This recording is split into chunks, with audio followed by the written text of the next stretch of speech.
And a welcome back to Just Giants with Grump and the Cranky Fan, the best damn podcast for the best damn football team. I am your host, the Football Grump. With me, as always, is Mike, the Cranky Fan. How are you doing, Cranky? I took about 3 naps today, Grump. Got home pretty late after the game. Had to get up early for physical therapy. Still pretty tired, but yeah, that was something last night. It was a fun tailgate. It was fun hanging out with everybody. It was fun going into a building that had some juice.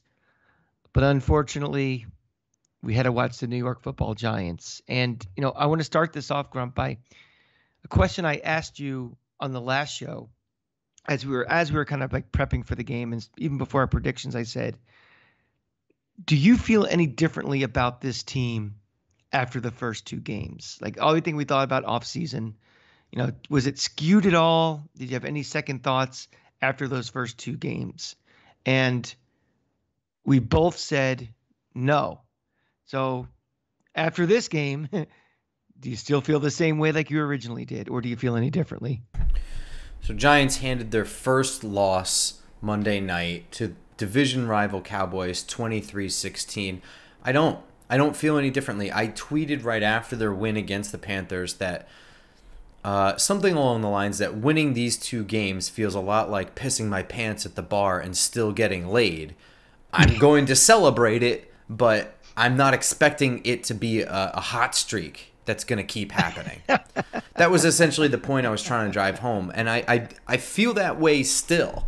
The wins, we were never measuring the season by wins and losses. I'm going to enjoy every single win, and I am going to bitch and moan every single loss. Don't get me wrong. But really, truly stepping out of the fan in myself and stepping into this seat with this microphone, with this camera, and this wonderful audience, really looking at it from an analyst standpoint, this was never going to be measured by wins and losses anyway. It was going to be about progress and, the little things getting better.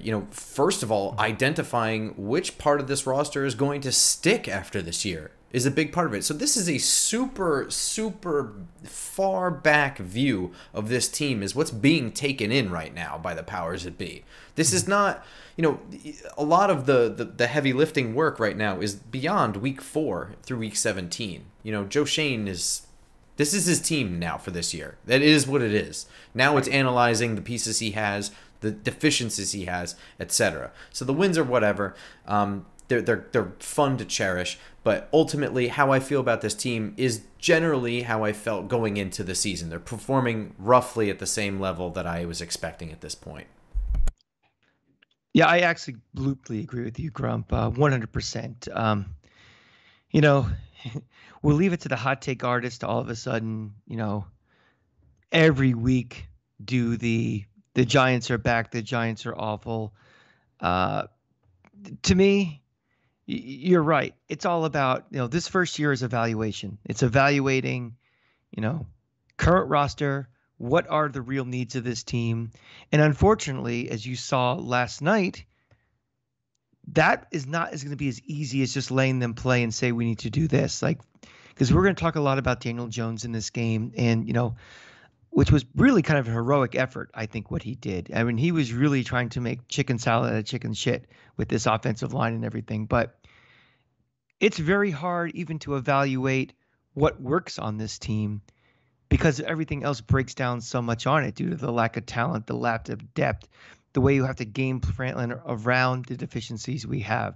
So, yes, it's almost like playing with a running clock this year. It's just like we're really trying to, as Giant fans with a big picture view of this team, we're really looking forward to 2023 and 2024 once Joe Shane gets the players that we're going to fit these systems and we are a real team. But it's going to be tough, and we just have to live through it. And just to avoid that, our natural instincts of getting too low and wanting things to happen too quickly and forcing changes for things where just time is what we need as much as anything else. Yeah, and before we get into the heroic efforts of any individuals here, I want to just quickly mention one guy that's kind of identified as his future here being really, really possibly just completely over is Sterling Shepard. Unfortunately, really, really unfortunate, just kind of walking on the turf and goes down with an ACL injury. Those of you keeping the turf tally, you can count that one. Definitely suspect. That's the level of nuance I'm looking for. Picking and choosing which injuries you want to blame on the turf. You can pick that one. That's fair. Sure. But that's a huge blow, not only to this year, but to a good guy. I think we assume he seems like a good guy. Definitely a good teammate. His future, whether it's here or other places, or if it were here, would not have been something that I think, after what you've seen thus far, if I were to tell you at the end of the season, pretend he didn't get hurt in this game, that I'm from the future and we re-signed Sterling Shepard, would you really complain? He's been our most reliable receiver through first 3 games. Without a doubt, yeah. So it's a huge bummer. It's the truth. Oh yeah, absolutely. Very. It's the last thing. First of all, for him, I feel awful. He came back in really warp speed time to come back after a major injury at the end of last year, and not even a quarter of the year into this year, have another very significant injury is awful. I feel terrible for the guy. But from a team standpoint, it's really a position that we desperately need help on. Again, to show any signs of life in this offense, to do any real evaluation on how good Daniel Jones is, he needs receivers and playmakers. And not even playmakers in the sense of, amazing athletes making crazy things, but just basic guys who can catch, who can get any sort of separation, who can run routes, who can maybe block downfield. He's the best all-around package we had, on the field, and he's gone, and he's not coming back this year. So, we got to dig deeper into a pretty shallow well of receivers, and the problem's gonna cascade even more down because of that. All right, so getting into the game itself, you want to start with defense because I'm gonna guess because they really did not disrupt a I don't know what you want to call them, a shaky quarterback situation there. They just really didn't disrupt any of that at all. No, I mean, the hope is when you have a backup quarterback, obviously, not as talented as your starter, but someone who doesn't get most of the normal reps that the starting quarterback does during the week, doesn't get most of the reps during off season. So you'd think is tend to be a little rusty and doesn't have as much experience. So you hope with a defense like ours, with a Wink Martindale defense, getting your 2 best edge rushers back, you can get in his face and cause confusion and have him make mistakes. Backup quarterbacks have the opportunity, not just that they're going to have as many completions as a starting quarterback, but the potential for making a mistake increases. And we did nothing to help that along. And we gave him time. We gave him comfort. We gave him confidence.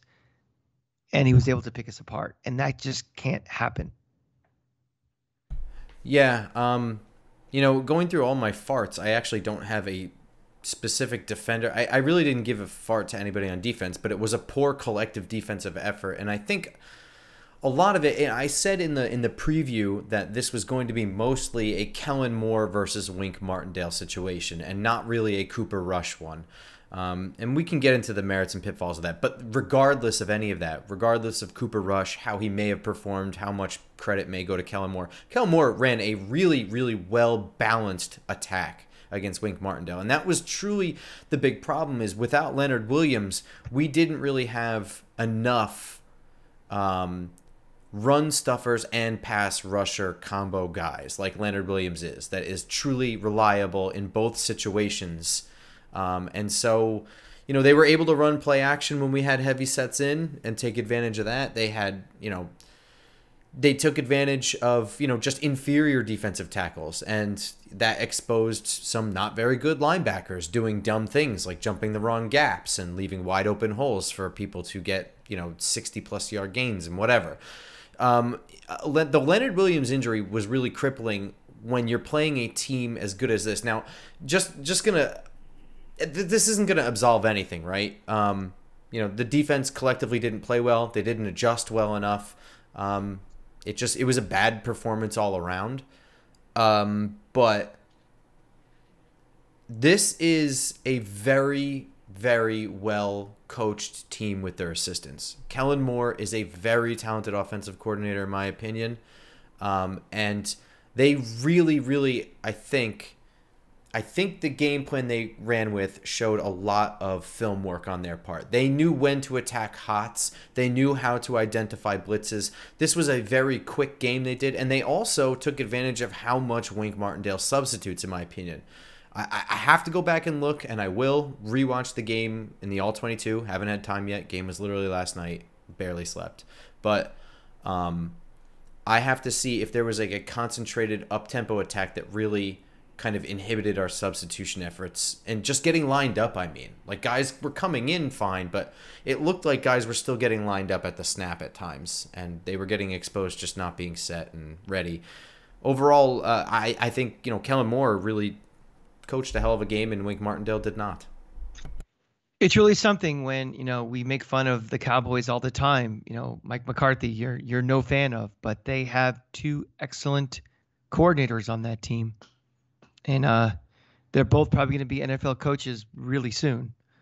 It's too bad that, or maybe it's good news for Giant fans that Jerry Jones has this fixation on Sean Payton to be the next coach of the Cowboys, because, if Kellen Moore eventually is going to become a head coach, I'm glad he wouldn't be with this team. Maybe he's somewhere in the AFC West or something where he doesn't bother us, because you're right. He definitely outcoached us.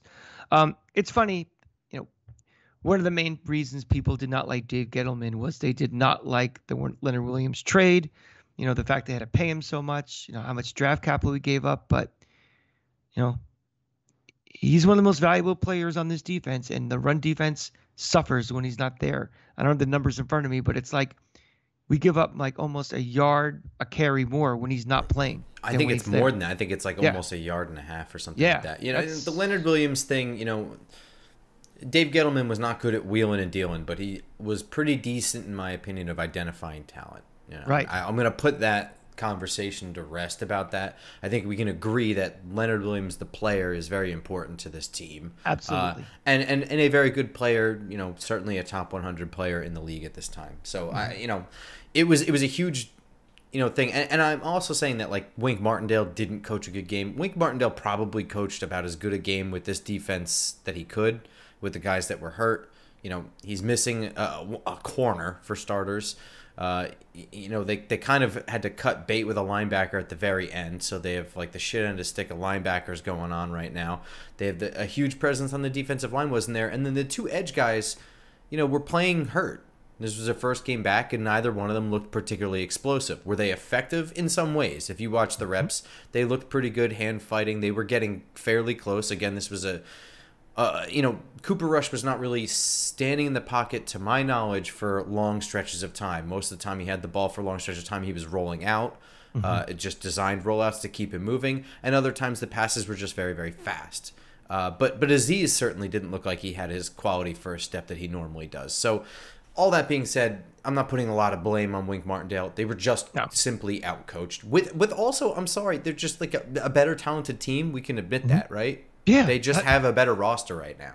Oh, yeah. I mean, this is a team that before the universe fell in love with Philadelphia, everybody was pretty much picking Dallas to win the division. I mean, some people had them going to the Super Bowl. Obviously don't have their starting quarterback, so we'll scale that back. Yeah, okay. So I was just going to ask you that. I was going to let you finish. I'm sorry. Now I'm going to interrupt you. But Giants fans maybe are burning down their house in anger over this game and losing to Dallas, and maybe their performance on the field was pitiful to the point that they're losing their minds. But I don't think anybody here would have expected this team to win if Dak Prescott were playing in Cooper Rush's place anyway. So the fact that they couldn't stop the quarterback should have been clue enough right from the get-go that this game was going downhill pretty fast. Mm-hmm. So, and you know what? I'm going to just piggyback on that really quickly. I said with the whiteout game and the crowd noise and the crowd involvement on a shitty Monday night against a team that does show up in a fan base, no matter what part of the country, they needed to get off to a fast start and harness that crowd energy because it'll dissipate, and it fucking vanished in this game. It really went away. I mean, there were times with 3rd and long in the middle of the game. Close game, tied or whatever. I'm telling are we here or not? It's 3rd and long. Nobody's standing up. Nobody's cheering. Nobody's nothing. So they didn't get off to a fast start, and it starts with the defense, in my opinion. So, and it wasn't that we're behind. It was just nothing was really happening. It was just kind of a blah game. It was almost an extension of the Sunday night game, that 49er game we had to suffer through. Yeah. I kind of want to flip this to special teams. You got any more points on defense? No, I think we covered everything. I mean, you're just seeing, again, how razor thin this roster is. And when a Leonard Williams is out, teams can run on us. And, the upgrades, nothing surprised us against playing a good team that we hadn't figured all off season. So, again, we have to live through this season and get better with more talent. Yep, 100%. On the special team side, I'm not going to dwell on this for a long time because I don't really care about special teams, but I'm going to hand out a star. Graham Gano. I don't have a lot of stars to hand out, but I can't not give one to the only reliable offense this team has. Would have made all of his kicks, probably. I'm gonna give him the point for the blocked one. On the flip side, I'm gonna hand out a fart to literally every special teams unit member besides the specialists themselves. The blocked field goal. Normally when there's a blocked field goal, shit happens. One guy made a minor mistake that an important player on the other team just took advantage of, and they got a finger on it. That did not happen in this blocked field goal. No. 4 guys did not block, all on one side. Right. It was horrendous. It was unacceptable. And what the fuck did I say about kicking to Kevontae Turpin and just dicking around in general on special teams? We did a pop kickoff that basically gave the Cowboys possession around their 40-yard line. We just handed it to them. And then they punted to Turpin late in the game. Huge return. Just kick it the fuck out of bounds. The rules are set up in this league. They don't want kickoffs. They don't want punt returns. They want you just to kick it out of the back of the end zone. Just, kick it to the 3rd row and let's just start our play. I don't understand why coaches try to get too cute or try to overthink it. It's very simple. Look, I get it. It was a team that needs a spark. They got a spark on special teams last week. They had pretty good special teams last week. Forcing fumbles when needed, etc. I get, but is John Fossil still the special teams coach for Dallas? I don't know. I'm almost positive. I'm going to look that up right now. But if I'm right, John Fossil is a good special teams coach, like one of the best in the league. So I'm going to Google that right now so I don't feel like an idiot.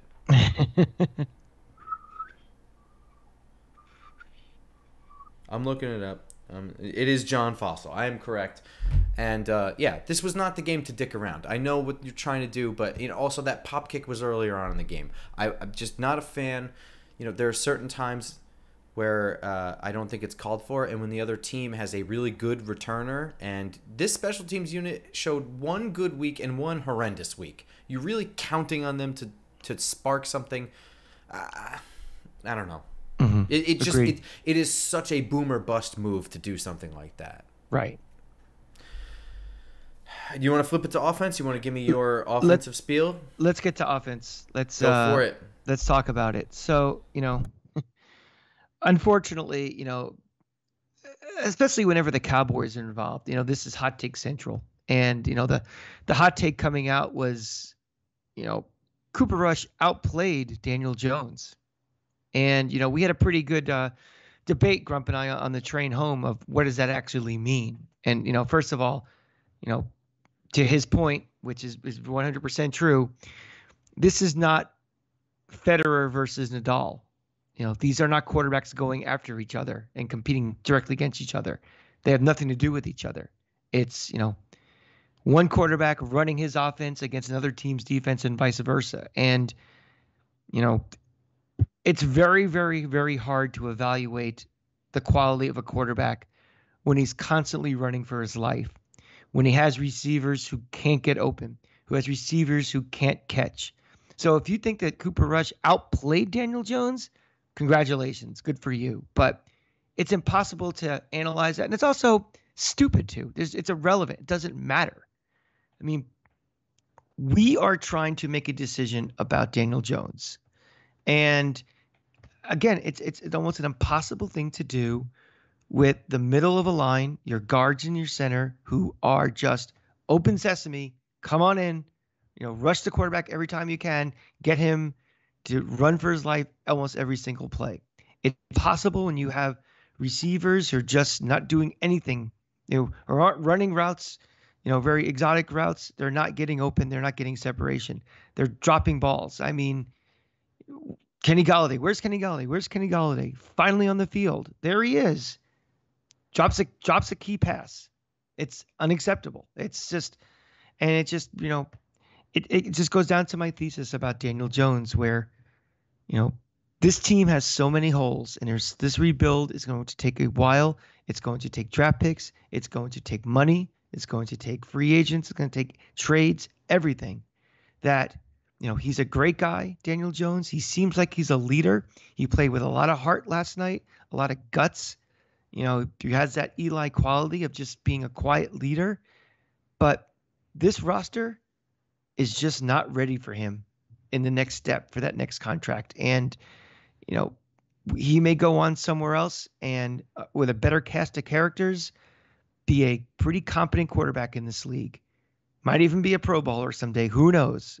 Probably not, but he'll have a much better shake on another team. He's not going to get it on this team. And with the cost to keep him is going to slow down the development of everything else that's needed on this team.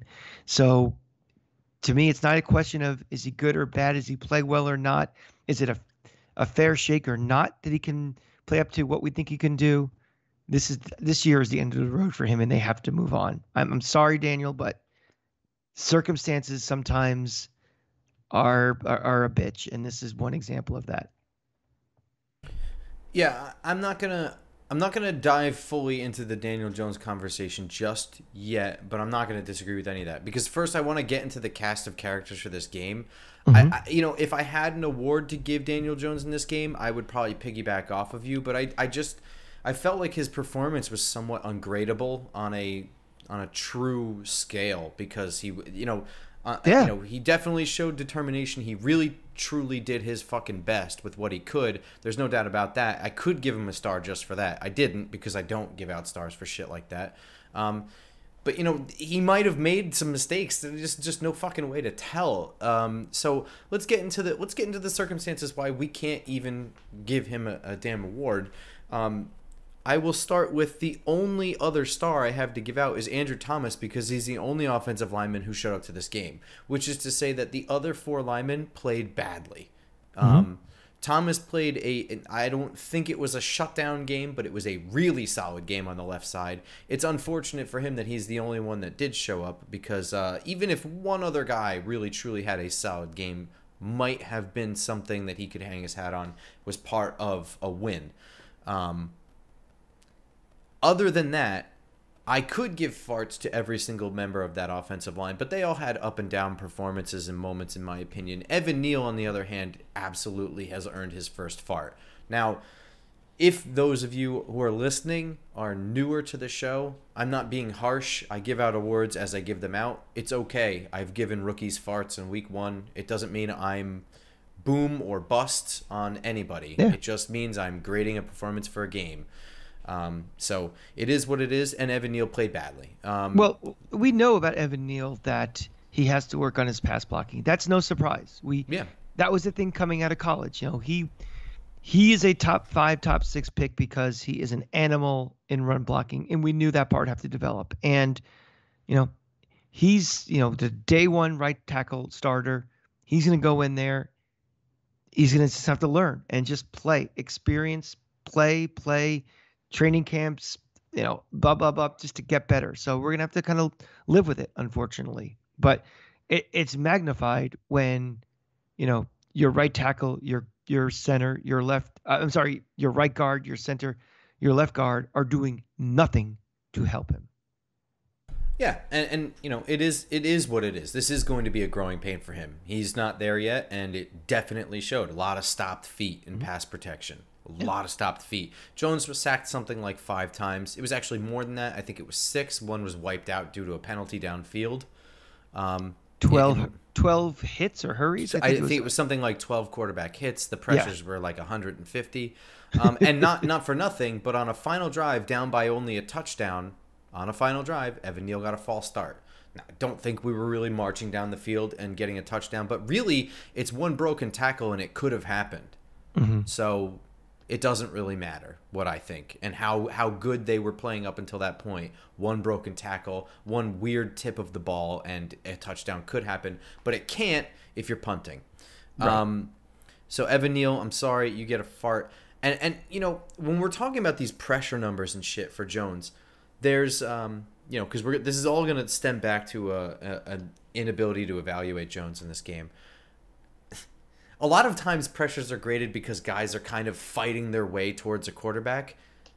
It was like these were free rushers with linemen running after them behind them. This was not like an arm reaching at Jones. This was a man in full sprint at Daniel Jones. Not every play, but it was frequently. This was not just heavy play. It was literally a sprint. Yeah, there were stretches where it felt like every play in a series was him running for his life. There were stretches where that was absolutely happening. That was not a mirage. Yeah. That's kind of what we're talking about with the offensive line situation and what Daniel Jones had to deal with. On the receiver side, I have one more fart to give out. And it's somebody you already mentioned. It's Kenny Golladay. This is a dude who I don't know why Brian Daboll sat him. I don't know if it's because they don't like him. I don't know if it's because Joe Shane doesn't like the contract and wants him out of here and they want to frustrate him. I don't know if it's just because he's not performing. I don't know if it's because he has a bad attitude or he's not showing it in practice. But for whatever reason, this was a week where he was sat intentionally. He had an opportunity to show shit in practice. Allegedly, he did, according to Jordan Renan, I believe, or somebody. And he goes out here and he's 0 for 3. Yeah. He didn't really look great. 2 of those drops. One was on 4th down at the end of the second quarter. That ended a drive where they were at about midfield. Drop. Definitely his fault. Definitely would have been a first down. Second one, drop on 3rd and long in the 4th quarter. Not definitely would have been a first down, but it appeared very likely he was going to get a first down. 2 of the most key drops you could make. Mm-hmm.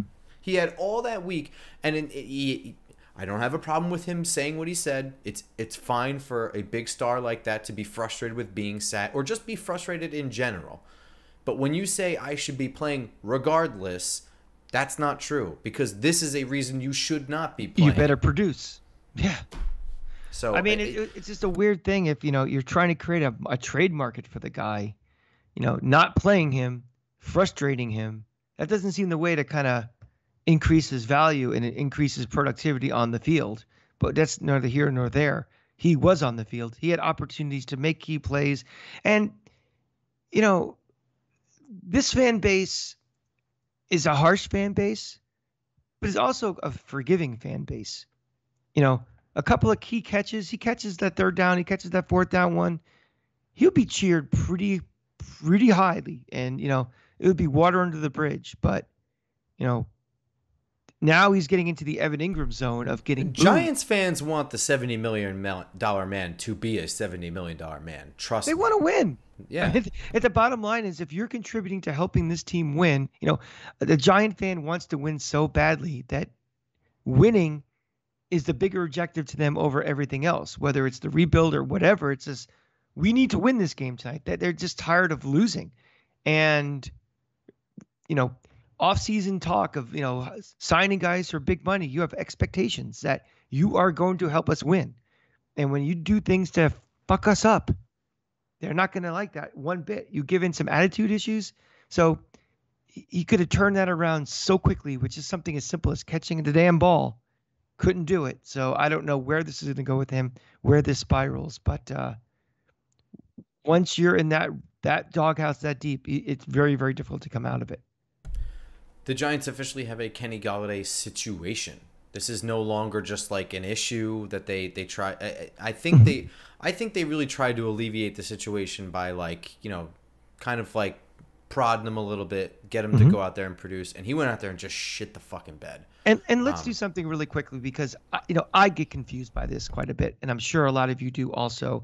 It's not as easy as simply cutting him, or it's not as easy as just, well, let's just trade him for a draft pick.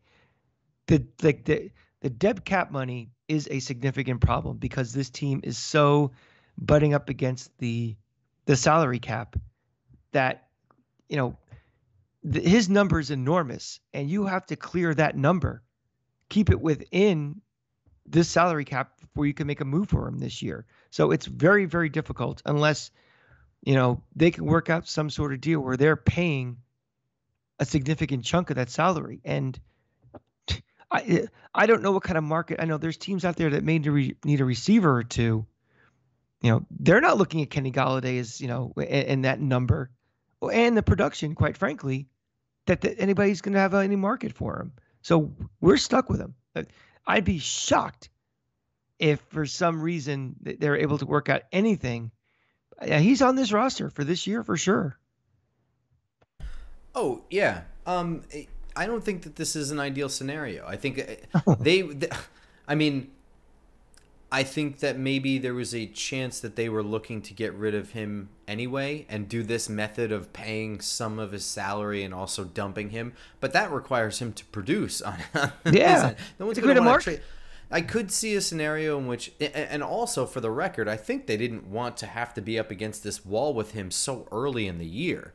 I would think that they would want to trade this dude closer to the trade deadline when teams realize, oh, you know, we just need somebody, you know, because, you know, A.J. Brown is hurt, you know, or whatever. He's out for the year. But, you know, if we just get somebody similar, you know, I don't know. I pulled a name out of the hat. You get my point. They just, like, hope for the right situation. A team making a run can just add somebody, but they're not going to take on that fucking contract. The Giants will dump him. They'll pay him some of his salary, and they'll do whatever with that money. You know, I think they were waiting a little later in the year to even exercise that thought.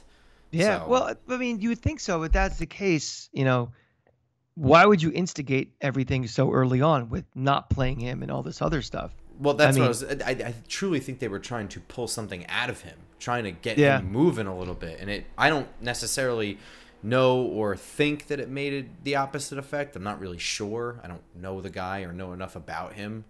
Yeah. But it didn't work. I can tell you that. And can we stop with the Odell talk, please, again? Oh my God!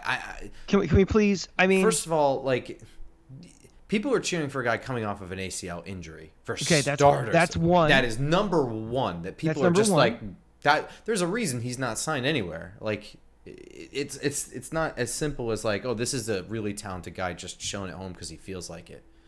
I mean, number one, he's coming off a major injury. Number two, he's been traded away from two teams because he's unworkable. I mean, the guy has been forced his way off of two teams already. And number three, you think he's coming here for the minimum?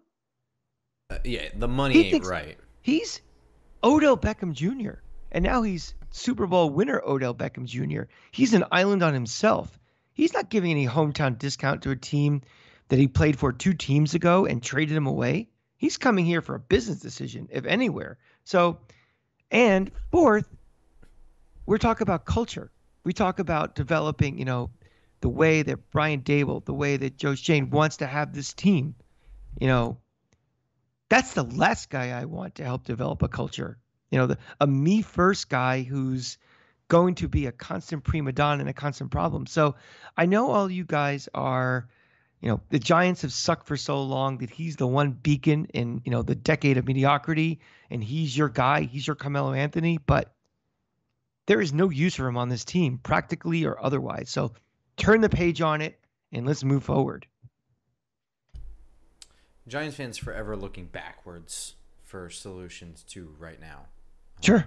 That's what happens when you have no recent past and you cling on to whatever made you happy in your quote unquote glory years. And for, you know, a generation of Giant fans, their glory year was that little stretch with Beckham and then making the playoffs to that, that Green Bay game. Well, I'll say this much for Giants fans. This is not a duo, I don't think, Brian Daboll and Joe Shane, that is going to not have a superstar at wide receiver in their ideal world. They went out and they got Stephon Diggs for Josh Allen. I don't know if they're going to get it in this offseason because they so desperately need it, or if they're going to get it when they get their quarterback, which, I guess we can move into the Daniel Jones conversation in just a second from my point of view. Yeah.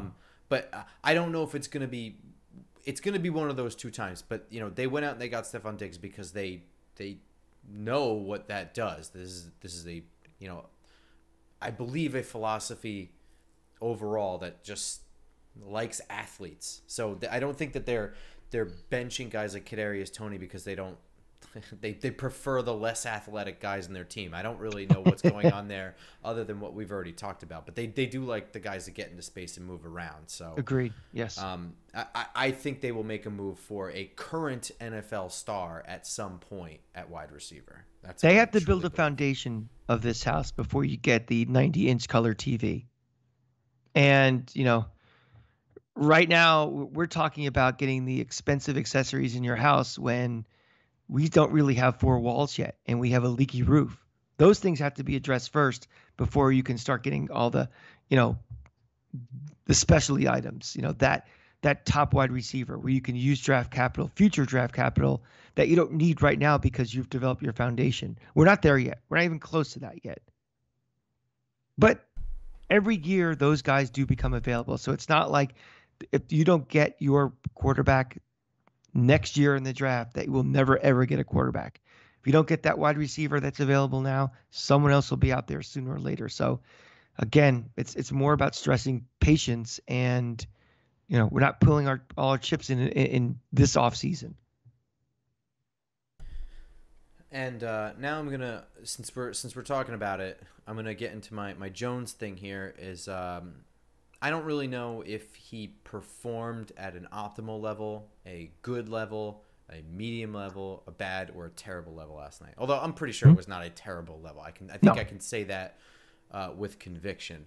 But it is just impossible to say. I mean, there's people next to me screaming that David Sills is wide open, and on certain plays they might be right. And on other plays they might be right, but that play it's just that side of the field. It's over now. It's over now because shit just disappeared on that side of the field, and now we're running this way. Sorry, it doesn't really matter that David Sills is open because we're not throwing 70 yards across the field. Nobody is. To the other sideline. And right. Nobody should either. Exactly. That is not open. But this is not – I'm not trying to critique other Giants fans. I'm just saying, there are times where maybe he rolled out to his right because he's more comfortable. There's other times shit is falling down all around him. I don't blame him for running in any direction. I do think that some decision-making things were a little bit better with him last night. He was able to keep his eyes down. He was running forward towards the line of scrimmage, stepping up in the pocket, throwing before the line of scrimmage. His running, I thought, looked – I think we can agree on that. He ran really well. I think that's the best – I've seen him run in his 4 years with the Giants. And he didn't have not really any of them were planned runs. Like when we say like he had that long touchdown, those are like RPO, right? Those are highlight things plays, but and whatever. These were this was all decision making, right? They were smart decisions. They were decisive decisions, and they were smart running. He kept himself out of harm's way with almost every run. He knew when to go out of bounds. He knew when he can cut back in to get a few extra yards. I just thought overall that was if he is ever to, become the quarterback we hope he could be someday, and if he's ever on this team, that component of his game makes him very dangerous as a quarterback. It makes him a pain in the ass to scheme against. Sure. And this isn't going to be in complete defense of him because he threw some really dangerous balls. He, intentional grounding, he just kind of chucked over his head. I'm not blaming him for that. I'm just saying it was not some squeaky clean Aaron Rodgers game where he has nobody helping him. But look, my real thoughts here on Daniel Jones, based on what I've seen, is that he doesn't have an it factor. He can't take this game with this shitty cast and win the way that 5 guys in the league maybe can. And And not only the shitty cast, this this coaching staff is scheming an offense around that shitty cast. So Oh yeah. you're not seeing the true offense that this coaching staff would ultimately deploying if we had a competent offensive line. We had weapons on the outside. We had a quarterback who's completely confident in everything. So it's not just the players. It's, a coaching staff and we're not saying that's the wrong thing to do, but they are kind of being hamstrung by the talent they have to fully employ their offense. I thought Jones played a fearless game last night, and he didn't make any glaring mistakes. The interception counts for literally nothing. I'm not even sure. Having rewatched the game, I didn't focus on it, but I don't think Trayvon Diggs played a good game. I have to rewatch, but he had the pass breakup on the. No, he didn't actually. He might have had maybe one pass breakup. He had the pick, which was basically just David Sills is laying on the ground. So, way to go, buddy. Star for you, buddy. But he whiffed trying to undercut two routes that Jones laced to throw in there underneath him. So there was some good. There were some things that looked like they're bad. I didn't watch the All-22 yet. There might be more.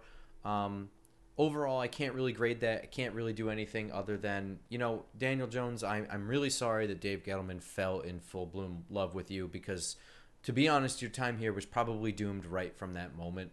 Yeah. I don't know anything about him. I'm sure he's a good dude. He seems like a good dude, maybe a dweeb, but that's okay. He's just a victim. It is what it is. He's a victim of circumstance. The time really ran out because, to be honest with you, with only this year, there was no way. By the way, this is what I was building up to. I got lost in my thoughts there.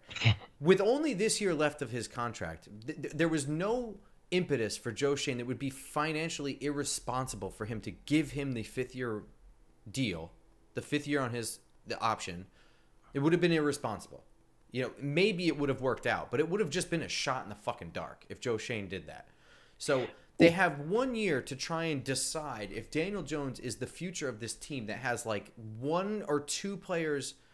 Dude, do they even have 2 players on offense that I guess that are going to be here for the long haul? They have the very 2 tackles. few players. Yeah, the 2 tackles. Wan'Dale Robinson is here for a little bit at least. Josh Zudu is here for a little bit. It's very, very bare. What we know is definitely going to be here in the future. And on defense is kind of the same story.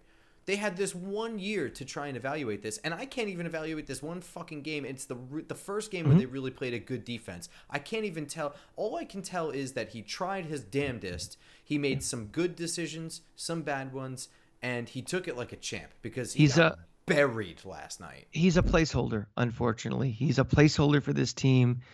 He's adequate for what the grand scheme of this team is. He's not a Fromm. He's not a Mike Glennon who has absolutely zero offensive line and zero weapons. He's competent than that. He'll keep this team from being god awful. But, unfortunately, this is, and if they did pick up that option, it would not be much better next year because a lot of that money that would be given to him could be allocated towards other needs on this team, which are far more glaring than quarterback are. So we have a quarterback on this roster who will most likely be another stopgap for next year unless they fall in love with somebody in the draft and unless this season falls apart and we have our pick of who we want. I know you don't want to hear that. You just have to have patience. That's depressing, and I don't blame any of you if you're upset by that. But I mean, it's almost a fact at this point. We were kind of having a debate. I don't want to get into it, but we were talking internally. You and me, and I think other people at the tailgate. Shout out to those of you that was awesome, cool meeting all of you. I know your names. I'm just not gonna say them out loud on the air. I don't know if that's weird or not, but a little weird. I don't know. I don't know. I don't know if they want their spot blown up. That's all. But we were discussing, what he even has to show in order to earn another contract here, and we couldn't even decide amongst ourselves how to even measure it. So yeah, whatever. But I will switch it from that depressing fact to a little bit of positivity, and I'll say that this team, this roster that we're watching, most of these guys aren't going to be the guys we're complaining about. Not that shouldn't be here. They're not going to be here in the long haul. You know what I mean? Like the guys we're complaining about, they'll be switched over, and this team will get better. But this year, even this year, this team is going to get better, and I'm seeing it already. Believe it or not. And it has to do with like a lot of the adjustments that are happening at like halftime. You know, the Giants kind of offensively, they did come out in the second half with adjustments that seemed to work. You know, they definitely scored. They scored a touchdown in the second half was not a coincidence. Some things were working. They definitely noticed some things. It seems to be that Mike Kafka kind of has the scripted drives done pretty well. He's good at analyzing what is happening and how to fix it. Maybe he's not doing it fast enough that, you know, but maybe, you know, also the roster isn't ready to be doing in-game adjustments. You know, as they get acclimated together, when people get healthy, I think we're going to see this coaching staff, and those of you who are looking at this team from the long haul point of view, I think you're going to start to like what you see from the pieces that we know for sure are going to be here for a while, like Brian Dable, etc. Yeah, so I'll put it that way. Yeah, I completely agree. I think the framework you're seeing is the foundations being laid for what this offense can do, and it's, you know, adjustments and things. But again, you're hamstrung by what this offense can actually do execution-wise through talent, through depth, through all these different things. So, you know, you don't want to punt on a season and be like, well, we're not going to do what we really want to do. We don't have the players to do it. You're going to roll out, you know, your schemes, your play calling, your adjustments. And if these guys aren't, you're going to learn right away who's a player, who's not a player in it. And it's going to look ugly. But it's part of that, you know, phase one evaluation process with live bullets, you know, in real life game scenarios. And the other thing for this year is just enjoy Saquon Barkley while we have him, because I don't know if he's going to be back next year. My thought is he's probably not. But while he's here, he's fun.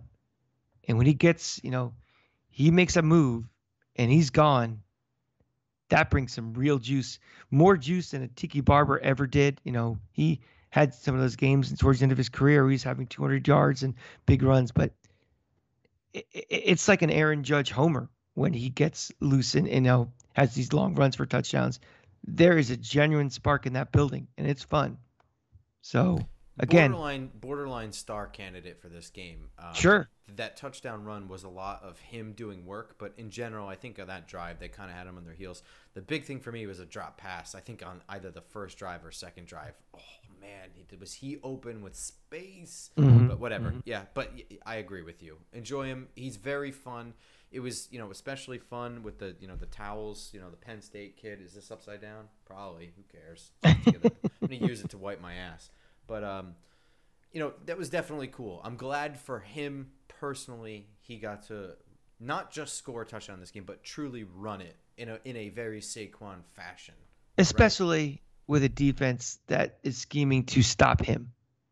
The defenses, you know, from now until the end of time or the end of this season are going to be geared to stopping him and making Daniel Jones beat them.